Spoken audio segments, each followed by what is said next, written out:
चिंतन श्री गुरुदेव दत्त श्री स्वामी समर्थ जय जय स्वामी समर्थ। तुम्हा सर्वांचं स्वामींच्या फॅमिलीमध्ये खूप खूप स्वागत आहे। तर आजचा आपला व्हिडिओ आहे आपल्या कुलदेवताचा मान सन्मान कसा करावा ह्याची संपूर्ण माहिती। चला सुरू करू।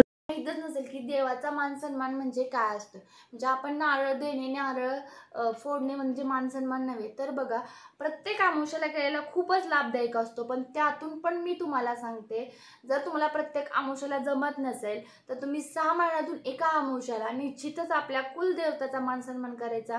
आपल्या घराजवळ आसपास आपल्या कुलदेवताचं मंदिर असतं, तिथं जायचं अमावस्येला। एक नारळ, 2 अगरबत्ती, एक पिवळं फूल आणि खडीसाखर घेऊन जायचं। तो नारळ आपल्या हातात ठेवायचा आणि आपल्या मंदिरात जायचं। आपलं तुमचं कुलदैवत जर समजा ज्योतिबा असेल किंवा तुमचे कुलदैवत समजा खंडोबा असेल किंवा तुमचे कुलदैवत समजा आमच्यासारखा सोनार सिद्धनाथ असेल, तर काय करायचं, त्या मंदिरात जायचं, तो नारळ आपल्या हातात ठेवायचा आणि सांगायचं, हे सिद्धनाथ देवा, हे ज्योतिबा देवा, हे खंडोबा देवा, मी आज तुम्हाला स्वामी समर्थांच्या कृपा आशीर्वादाने, परमपूज्य सद्गुरू गुरुमाऊली यांच्या आशीर्वादाने, यांच्या आदेशाने मी तुमचा आजचा मान सन्मान करत आहे। मी एक स्वामी भक्त आहे, स्वामी सेवेकरी आहे।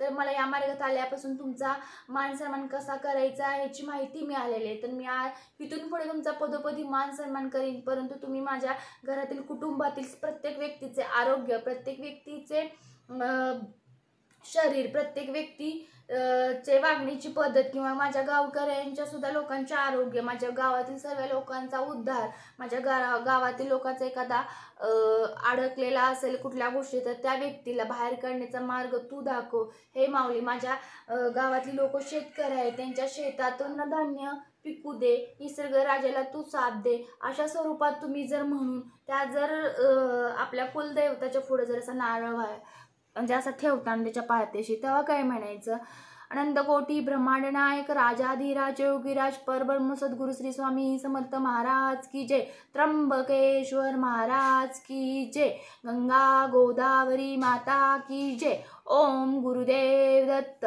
सद्गुरु परमपूज्य मोरे दादा की जय, श्री स्वामी समर्थ गुरु माऊली की जय, अशा स्वरूपात जय जयकार करायचा आणि तो नारळ तिथे ठेवून आपण त्रिवार मुजरा करून आपल्या घरी यायचं।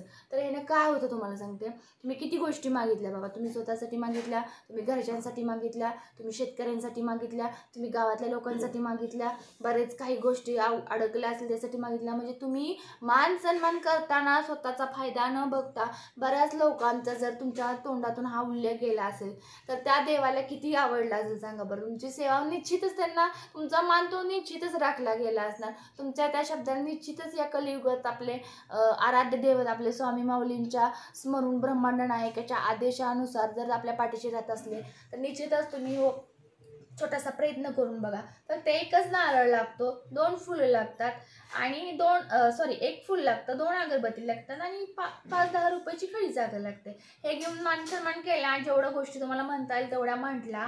आणि जर मान सन्मान जर तुम्ही अमावस्येला केलं तर अतिशय उत्तमातून उत्तमच, पण 6 महिन्यातून केला तरी बेस्ट, वर्षातून केला तरी चांगलं, पण मान सन्मान हा आपल्या कुलदेवताचा करा। निश्चित आशा आहे तुम्हाला पटले असेल आणि तुम्ही इथून पुढे करायला चालू कराल। तर सर्वांना आपला व्हिडिओ आवडला असेल तर लाईक, सबस्क्राईब, शेअर, कमेंट करा श्री स्वामी समर्थ अशी। आणि तुम्हाला सर्वांना परत एकदा श्री स्वामी समर्थ। आजचा व्हिडिओ